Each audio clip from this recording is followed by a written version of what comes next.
नमस्कार दोस्तों, आपका स्वागत करते हैं हिट हॉरर हंटर के यूट्यूब चैनल पर। दोस्तों, यहाँ पर हम लोग हॉरर से संबंधित कहानियाँ किस्से लेकर आते रहते हैं, जिन्हें आप देखकर और सुनकर लुत्फ़ उठा सकते हैं। तो ऐसी ही एक और कहानी की तरफ बढ़ते हैं और डरावने सफ़र को शुरू करते हैं। रमकलिया। जी हाँ, यही तो नाम था उस लड़की का। 16 वर्ष की रमकलिया अपने माँ बाप की इकलौती संतान थी। उसके माँ बाप उसका बहुत ही ख्याल रखते थे और उसकी हर मांग पूरी करते थे। अरे यहाँ तक कि हमारे गांव जवार के बड़े बुजुर्ग बताते हैं कि गांव क्या, पूरे जवार में सबसे पहले साइकिल रमकलिया के घर पर ही खरीदी आई थी। उस साइकिल को देखने के लिए गांव पूरा टूट पड़ा था। रमकलिया उस समय साइकिल को लंगड़ी चलाते हुए गड़ैड़ी, खेत खलियान सब घुमाती थी। रमकलिया बहुत ही नटखट थी और लड़कों जैसे मटरगश्ती करती रहती थी। वह लड़कों के साथ कबड्डी, चिक्का आदि खेलने में आगे रहती थी। एक बार कबड्डी खेलते समय गलगौदगी करने को लेकर झगड़ा हो गया और अरे देखने वाले तो बताते हैं कि रमकलिया ने विपक्षी टीम के लड़कों को दौड़ा दौड़ा कर मारा था, पानी पिला पिला कर मारा था। किसी के दांत से खून निकल रहा था, कोई चिल्लाते हुए अपने घर की ओर भाग रहा था। रमकलिया से उसके हम उम्र के लड़के पंगा लेना उचित नहीं समझते थे, क्योंकि उसके हम उम्र के लड़के उससे उजड़ू और झगड़ालू टाइप की लड़की मानते थे। कोई उसके मुंह लगना पसंद नहीं करता था। हाँ, यह अलग बात थी कि उस लड़के उससे डरते थे। मई का महीना था, कड़ाके की गर्मी भी पड़ रही थी और रमकलिया खरखर दोपहरिया में अपनी साइकिल उठाई और गांव से बाहर अपने बगीचे की ओर चलती। उसका बगीचा धोबरिया गढ़ी के किनारे था। इस बगीचे में आम और महुए के पेड़ों की अधिकता थी। यह बगीचा गांव से लगभग 1 किलोमीटर की दूरी पर था। बगीचे में पहुंचकर पहले तो रमकलिया खूब साइकिल हनहनाई। पूरे बगीचे में दौड़ और पसीने से तरबतर हो गई। उसने बगीचे के बीचों बीच एक मोटे आम के पेड़ के नीचे साइकिल खड़ी करके अपने दुपट्टे से चेहरे का पसीना पोंछने लगी। पसीना असीना पोंछने के बाद पता नहीं रमकलिया को क्या सूझा कि वह उसी पेड़ के नीचे अपना दुपट्टा बिछाकर उस पर लेट गई। बगीचे में लेटे लेटे ही रमकलिया का मन पंछी उड़ने लगा। वह सोचने लगी कि उसके बाबूजी उसके लिए एक बार की तलाश कर रहे हैं। वह थोड़ा सकुचाई, थोड़ा मुस्कुराई और फिर सोचने लगी, एक दिन एक राजकुमार आएगा और उसे ब्याह कर ले जाएगा।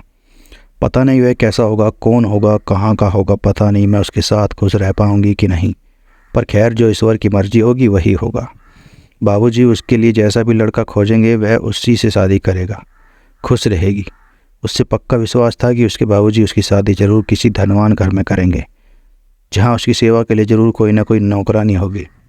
अभी रमकलिया इन्हीं सब विचारों में खोई थी कि उसे ऐसा आभास हुआ कि उसके सिर की तरफ कोई बैठकर उसके बालों में अंगुली पिरा रहा है।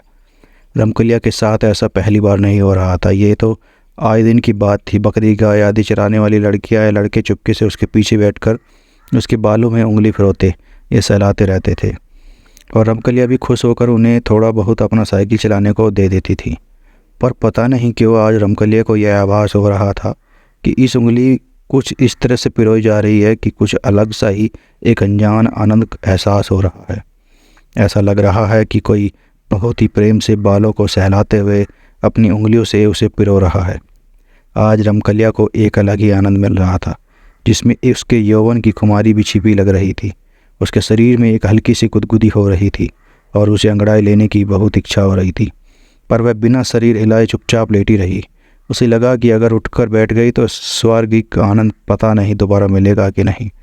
उसने बिना पीछे मुड़े ही धीरे से कहा कि 10 मिनट और ऐसे ही उंगलियां घुमा तो मैं 1 घंटा तुम्हें साइकिल चलाने के लिए दूंगी। पर पीछे से कुछ भी आवाज़ नहीं आई।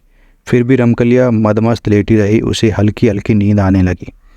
शाम हो गई थी। रमकलिया अभी भी बगीचे में लेटी थी। तभी उसके बाबूजी को तेज आवाज़ सुनाई दी, रमकलिया, बेटी रमकलिया, अरे अब कब से कहाँ यहाँ आई है? मैं तुम्हारी कब से तुम्हें खोज रहा हूँ। ये सुनसान बगीचे में जहाँ कोई भी नहीं है, तू निडर होकर सो रही है। रमकलिया ने करवट ली। अपने बाबूजी को देखकर मुस्कुराए। उसके बाबूजी उसे घर चलने के लिए कहकर घर की ओर चल दिया। रमकलिया उठी, साइकिल उठाई और लंगड़ी मारते हुए गांव की ओर चल दी। उस रात पता नहीं क्या हुआ कि रमकलिया ठीक से सो न सकी। पूरी रात करवट बदलती रही। जब भी सोने की कोशिश करती उसे बगीचे में घटी आज दोपहर की घटना याद आ जाती। वह बार बार अपने दिमाग पर जोर डालकर यह जानना चाहती थी कि आखिर कौन था वह अब पछता रही थी। उसे लग रहा था कि पीछे मुड़कर उसे बात करनी चाहिए थी, लेकिन वह करे भी तो क्या करे। उस वक्त अनजान व्यक्ति के कोमल प्यार भरे स्पर्श से उसे अचानक कब नींद आ गई थी पता नहीं चला। अरे अगर उसके बाबूजी बगीचे में पहुंचकर उसे जगाता नहीं तो पता नहीं कब तक सोती रहती। सुबह वो जल्दी उठकर रमकलिया फिर अपनी साइकिल उठाए और उस बगीचे में चली गई। सुबह की ताज़ी हवा पूरे बगीचे में हिचकोले से ले रही थी, पर पता नहीं क्यों सरसराती हवा में पत्तियां टहनियों से बात कर रही थी। हवा में रमकलिया को एक भी भीनी भीनी मदमस्त कर देने वाली सुगंध और आभास हो रहा था। उसे ऐसा लग रहा था कि आज पवन देव उसके बालों से खेल रहे हैं। वह लगभग 1 घंटे तक बगीचे में रही और फिर घर वापस आ गई। घर आने के बाद रमकलिया पता नहीं किन यादों में खोई रही। उसी दिन फिर से खड़खड़िया दोपहरिया में रमकलिया जी को नहीं पाना और वह साइकिल उठाकर बगीचे की ओर चली गई। बगीचे में 3 से 4 राउंड साइकिल दौड़ाने के बाद फिर रमकलिया एक आम के पेड़ के नीचे सुस्ताने लगी। उसे कुछ सूझा। वह हल्की सी मुस्कुराई और अपने दुपट्टे को अपने सर के नीचे लगाकर सोने का नाटक करने लगी। अभी रमकलिया को लेटे 2-4 मिनट भी नहीं हुए थे कि उसे ऐसा लगा कि कोई उसके बालों में उंगलियां पिरो रहा है। वह कुछ बोली नहीं, पर धीरे धीरे अपना हाथ अपने सर पर ले गई। वह उस उंगलियों को पकड़ना चाहती थी जो उसके बालों में घुसकर बालों से खेलते हुए उसे एक सुखद आनंद की अनुभूति करा रही थी। पर उसने ज्यों अपने अपने हाथ सर पर ले गई वहाँ उसे कुछ नहीं मिला, पर ऐसा लग रहा था कि अभी भी कुछ उंगलियां उसके बालों से खेल रही हैं। रमकलिया को बहुत ही अचंभा हुआ। वह तुरंत उठकर बैठ गई। पीछे सर घुमाकर देखा तो गजब हो गया, पीछे कोई नहीं था। उसे लगा कि शायद जो था वह इस पेड़ के पीछे छिप गया हो, पर फिर उसके मन में एक बात आई कि जब वह अपना हाथ सर पर ले गई थी तो वहाँ कुछ नहीं मिला था, फिर भी बालों में उंगलियों का सुखद स्पर्श कैसे लग रहे थे। खैर वह अब उठकर खड़ी हो गई और पेड़ के पीछे चली गई, पर वहाँ भी कोई नहीं। अब वह बगीचे में आसपास दौड़ लगाई, पर से कोई नहीं दिखा। फिर वह अपने साइकिल के पास आई और तेजी से चलाते हुए गांव की ओर भागी। उसे डर तो नहीं लग रहा था, पर कहीं ना कहीं एक रोमांचित अवस्था जरूर बन गई थी, जिससे उसके रोंगटे खड़े हो गए थे। आज की रात फिर रमकलिया सो न सकी। आजकल उसे अपने आप में बहुत सारे परिवर्तन नज़र आ रहे थे। उसे ऐसा लगने लगा था कि अब वह विवाह योग्य हो गई है। वह बार बार शीशे में अपना चेहरा भी देखती। अब उसमें थोड़ा शर्माने के गुण भी आ गए थे। बिना बात के भी कुछ याद करके उसके चेहरे पर एक हल्की मुस्कान फैल जाती। पता नहीं क्यों उसे लगने लगा था कि उसके बालों से खेलने वाला कोई उसके गांव का नहीं, अभी तो कोई दूसरा सुंदर युवा है जो प्यार से वशीभूत होकर उसके पास खींचा चला आता है और चुपके से उसके बालों से खेलने लगता है। फिर उसके दिमाग में कौंधा कि जो भी है वह बहुत शर्मिला और साथ ही फुर्तीला भी है, क्योंकि पता नहीं कहाँ छुमंतर हो गया कि दिखा ही नहीं। रमकलिया के दिमाग में बहुत सारी बातें दौड़ रही थी, पर सब सुखद एहसास से भरी, रोमांचित करने वाली थी। अब तो जब तक रमकलिया अपने बगीचे में जाकर 1-2 घंटे लेट नहीं लेती तब तक उसका जी नहीं भरता। रमकलिया का अब प्रतिदिन बगीचे में जाना और एक अलौकिक प्रेम की ओर कदम बढ़ाना शुरू हो गया। एक ऐसा अनजाना नासमझ प्रेम जो रमकलिया के हृदय में हिचकोले ले रहा था। वह पूरी तरह से अनजान थी इस प्रेम से, फिर भी हो गई थी इस प्रेम की दीवानी। पहली बार प्रेम के इस अनजाने एहसास के उसके हृदय को गुदगुदाया था। एक स्वर्गिक आनंद को उसके हृदय में उपज आया था। एक दिन सूर्य डूबने को थे तो चरवाहे अपने गाय भैंस बकरे को हाँकते हुए गांव की ओर चल दिए थे। अंधेरा छाने लगा था। ऐसे समय में रमकलिया को पता नहीं क्या सूझा कि वह अपनी साइकिल उठाई और बगीचे की ओर चली गई। आज उसने बगीचे में पहुंचकर साइकिल को एक जगह खड़ा कर सुखद खुद ही पास में खड़ी हो गई। उसे कुछ सूझ नहीं रहा था। उसे पता नहीं क्यों ऐसा लग रहा था कि कोई तो है जो अभी उसे बगीचे में बुलाया, और वह भी अपने आप को रोक न सकी और खींचते हुए बगीचे की ओर चली आई। 2-4 मिनट खड़ा रहने के बाद रमकलिया थोड़ा तन गई। अपने सुकोमल हृदय को कठोर बनाकर बुदबुदाई, अगर यह कोई इंसान न होकर भूत निकला तो खैर जो भी है, मुझे पता नहीं क्यों इस रहस्य में जीवन से मुझे प्रेम हो गया है। भूत हो या कोई दैवीय आत्मा, अब तो मैं इससे मिलकर ही रहूँगी। इंसान इंसान को अपना बनाता है, मैं अब इस देवी आत्मा को अपना हमसफ़र बनाऊंगी। देखती हूँ इस अनजाने अनसमझ प्यार के परिणाम का क्या होता है। अगर वह इंसान नहीं तो कौन है और किस दुनिया का रहने वाला है। कैसी है उसकी दुनिया। यह सब सोचती हुई रमकलिया अपनी साइकिल का हैंडल पकड़ी और उसे डुगडुगाए हुए बगीचे से बाहर आने लगी। रात को रमकलिया अपने कमरे में बिस्तर पर करवटें बदल रही थी। नींद उसकी आंखों से कोसों दूर थी। एक अजीब से गुदगुदी एहसास हो रहा था उसको, कभी हंसना तो कभी रोना आ रहा था। तभी अचानक उस कमरे के जंगले से एक बहुत ही तेज डरावनी शरारती हवा अचानक कमरे में प्रवेश की। बिना बहती हवा के अचानक कमरे में बैठी इस डरावनी हवा से रमकलिया थोड़ी सहम गई और फटाक से उठकर बैठ गई। उसकी सांसें काफ़ी तेज हो गई थी। वह धीरे धीरे लंबी सांस लेकर अपने बढ़ते दिल की धड़कन को काबू में करने का प्रयास किया। तभी उसे ऐसा लगा कि कोई उसके कान में हौले हौले भारी आवाज़ से गुनगुना रहा हो।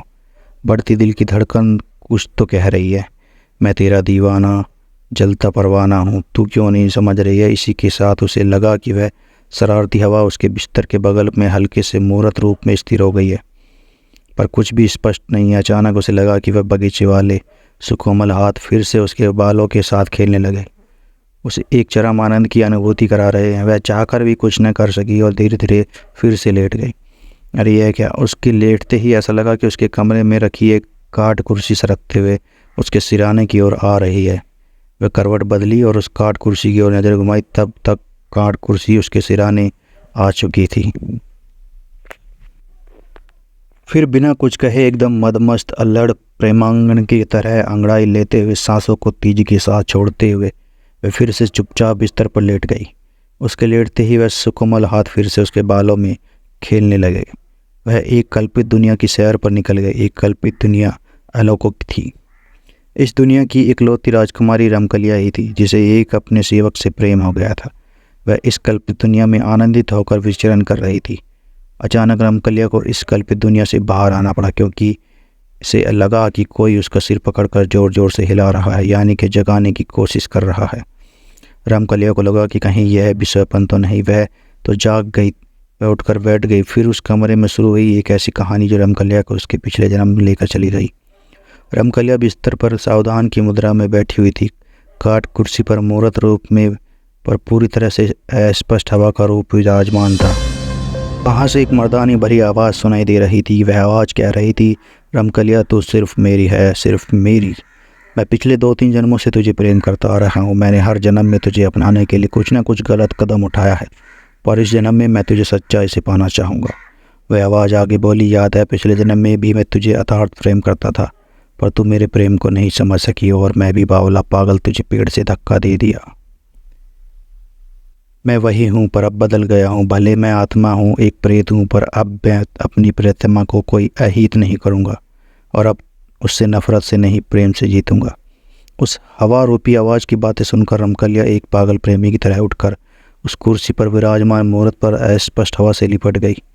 वैसी शक से शक कर कहने लगी, तू जो भी है पर है मेरा प्रियतम, मैं अब तेरे बिना जी नहीं सकती। तू अब देर न कर, अभी मेरी मांग में सिंदूर भर और मुझे अपना बना ले। मुझे सदा सदा के लिए अपने हाथ साथ ले चल। इतना कहने के बाद रमकलिया को पता नहीं अचानक क्या हुआ कि वह बिस्तर पर गिर गई। सुबह सुबह रमकलिया के माता पिता रमकलिया के कमरे का दरवाज़ा पीटे जा रहे थे, पर वह उठने का नाम नहीं ले रही थी। रमकलिया के माता पिता बहुत ही परेशान हैं, क्योंकि रमकलिया के कमरे में कोई सुगसुगाहट बुगाहट नहीं आ रही थी। आसपास के कुछ लोग भी एकत्रित हो गए।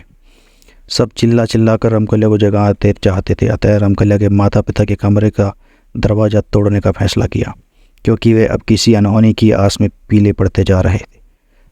लड़की के दरवाजे पर कसकर एक लात पड़ने पर अंदर से लगी उसकी किल्ली निकल गई और भड़ाक से करके दरवाज़ा खुल गया। दरवाज़ा खुलते ही रमकलिया के माता पिता रमकलिया के बिस्तर की ओर भागे। साथ में आसपास के कई लोग भी थे। रमकलिया के कमरे का हुलिया पूरी तरह से बदला हुआ था। कमरे में एक अजीब भीनी भीनी खुशबू पसरी हुई थी और साथ ही रमकलिया के बिस्तर पर तरह तरह के फूल बिछे हुए थे। पास पड़ी कुर्सी पर सिंदूर की एक डिब्बा पड़ा हुआ था और ऐसा लग रहा था कि बिस्तर पर रमकलिया नहीं, कोई नवविवाहित लाल साड़ी पहनकर औंधे मुँह लेटी हुई है। रमकलिया की माँ ने देर न की और उसे बिस्तर पर सोई उस महिला को झंझोरने लगी। अरे यह क्या, उसे सोई तरुणी ने करवट बदला और आंखें मलते उठ कर बैठ गई। सभी लोग अचंभित होते, पर रमकलिया का यह रूप देखकर सांप सा सूंघ गया। दरअसल वह रमकलिया थी ही नहीं, पर वह एक नवविवाहित की तरह सज संवर कर हुई थी। उसके हाथों में लाल लाल चूड़ियाँ थी तो पैर में महावर लगा हुआ था। पता नहीं कहाँ कहाँ से उसके पैर में नए छांगल भी आ गए थे। सर पर सोने का मांग टिक्का शोभा पा रहा था और उस मांग टिक्के के नीचे सिंदूर की हल्की आभा बिखरी हुई थी। सभी लोग हैरान परेशान। अरे रात को ही तो रमकलिया अपने कमरे में आई थी। रात को उसके कमरे में कोई सुगबुगाहट भी नहीं हुई, दरवाज़ा भी नहीं खुला, तो इतना सारा सामान कहाँ से आ गया था उसके कमरे में? उसे एक नव दुल्हन की तरह कौन सजा गया? क्योंकि उसको जिस तरह से सजाया गया था उसे ऐसा लग रहा था कि कोई 8-10 महिलाओं ने 2-3 घंटे मेहनत करके सजाया है। रमकलिया के इस माता पिता परेशान थे कि उसके घर में इतना सब कुछ हो गया और उनके कानों में जूं तक नहीं चली। रमकलिया बिस्तर से उठी और अपने चेहरे पर हल्की सी मुस्कान थी। वह अपने कमरे में स्तब्ध खड़े लोगों को, विशेषकर अपने पिता और माता की ओर देखने लगी। वह धीरे धीरे चलकर अपने माता पिता के पास पहुंची और गले लग गई। उसने कहा कि माँ, मैं अब विवाहित हूँ। उसके बाद भी उसकी माँ कुछ न बोल सकी और सभी लोग आश्चर्य में डूबे थे। धीरे धीरे यह बात गांव, पूरे जवार और ज़िले में फैल गई। लोग रमकलिया के गांव की तरफ आते और सच्चाई जानने की कोशिश करते, पर गांव के लोगों की सुनी बातों पर अविश्वास से सिर हिलाते चले जाते। जी हाँ, उस रात प्रेत ने रमकलिया से विवाह करके उसे सदा के लिए अपना बना लिया था। तो दोस्तों, ये थी एक डरावनी सच्ची घटना।